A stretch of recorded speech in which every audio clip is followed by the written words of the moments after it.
नमस्कार, मैं माया देवी। मेरा चैनल माया देवी संस्कार में आप लोग का स्वागत है। दोस्तों, नवरात्रि का नौवा दिन 23 तारीख दिन सोमवार को है। नवरात्रि के 9वें दिन माँ सिद्धिदात्री की पूजा की जाती है।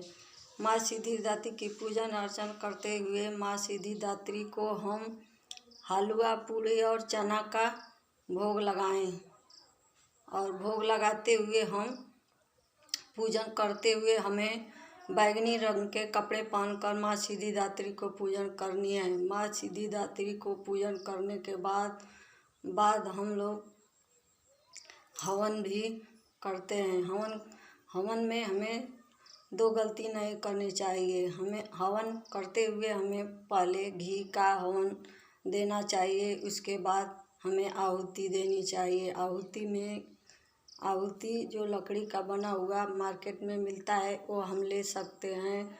उसमें तिल, जौ, गुड़ मिलाकर 5 चीज़ या 10 चीज़ जितना आप लोग के पास, जौ भी मिला सकते हैं, चना भी मिला सकते हैं। सबसे ज़्यादा उसमें तिल होना चाहिए दोस्तों।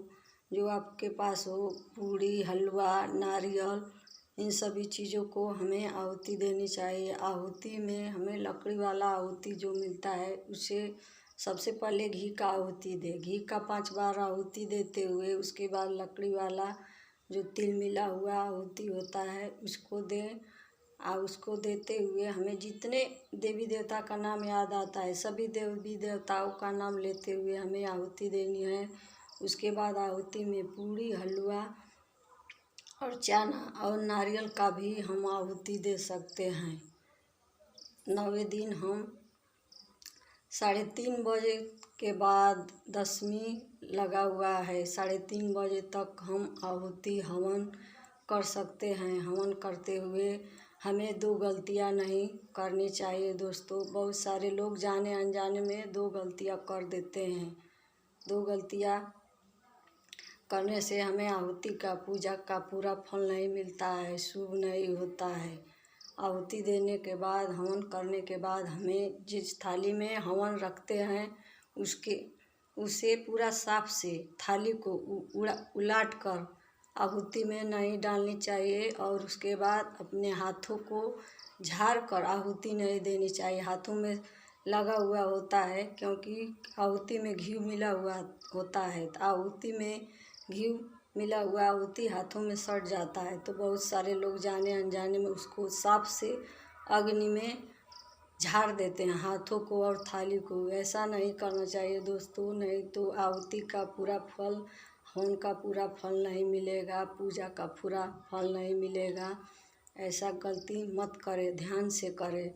और जो नीचे गिरा हुआ होता है उससे भी झाड़ बिटोर कर बहुत सारे लोग क्या करते हैं, आहुति में डाल देते हैं। ऐसा न करें, ध्यान दें दोस्तों। और हाथों को आहुति देने के बाद, पूजा पर से उठने के बाद तुरंत हाथों को पानी से धोए नहीं।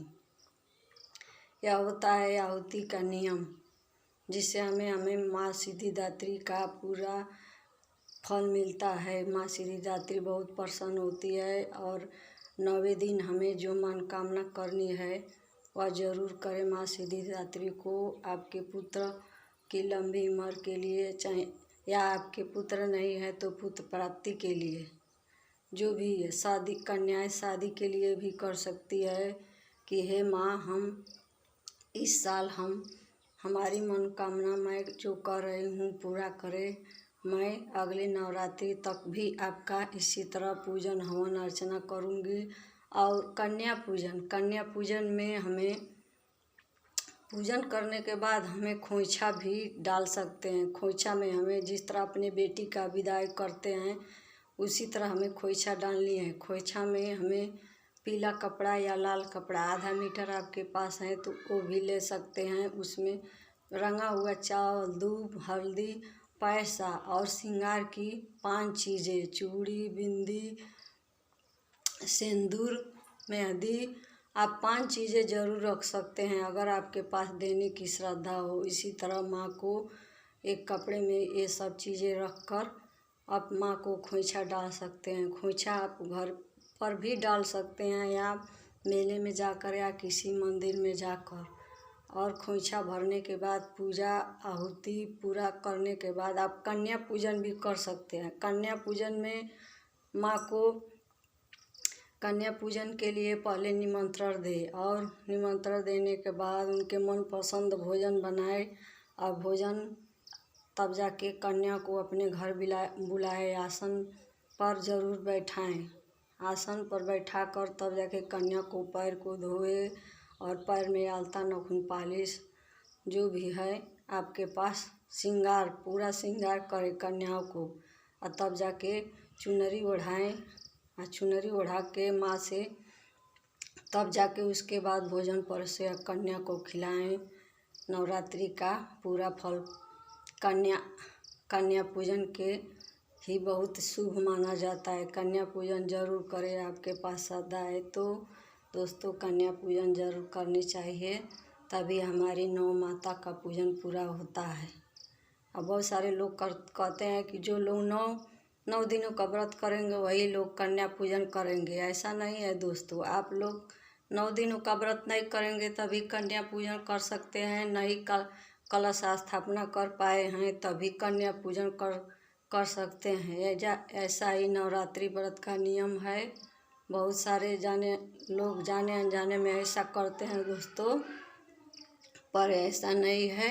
अगर दोस्तों आज का वीडियो यहीं तक। अगर हमारी वीडियो आपको अच्छी लगी तो लाइक ज़रूर करिए और प्लीज़ हमारे चैनल माया देवी संस्कार को सब्सक्राइब करिए दोस्तों, ताकि मैं आप लोग को इसी तरह भी आगे वीडियो बना सकूं और जानकारी दे सकूं। तब तक के लिए धन्यवाद दोस्तों।